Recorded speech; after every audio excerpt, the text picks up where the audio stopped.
तर नमस्कार मित्रांनो. तर आज आम्ही तल्यावर आलो होतो का त्याला किती भरला आहे त्या बघायला. तर तल्यावर एक टाकी मारली होती, त्याच्यामध्ये काय आहे ते आम्ही बघायला आलतो त्याला टाकीवर. तर चला दाखवतो तुम्हाला काय टाकीवर आहे ते सुमित धर असं दाखव. टाकीमध्ये काय तुम्हाला दाखवतो.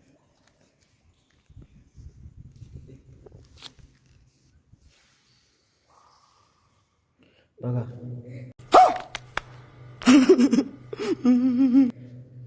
ही टाकी वरती आहे आणि टाकीच्या खाली बघा बघा या कुछ ना कुछ तो गड़बड़ जरूर है. तर बघली ना तुम्ही अवस्था काय आमच्याकडची टाकीची. तर आमच्याकडची अवस्था हीच आहे. तर चला तुम्हाला काहीतरी सिनेमॅटिक काहीतरी शूट दाखवतो. व्हिडिओ आम्ही काढा आलतो तर ते व्हिडिओ काढून अजून झालेलं नाही. तर ते व्हिडिओ काढल्यानंतर तुम्हाला दाखवतो. चला भेटूया पुढं.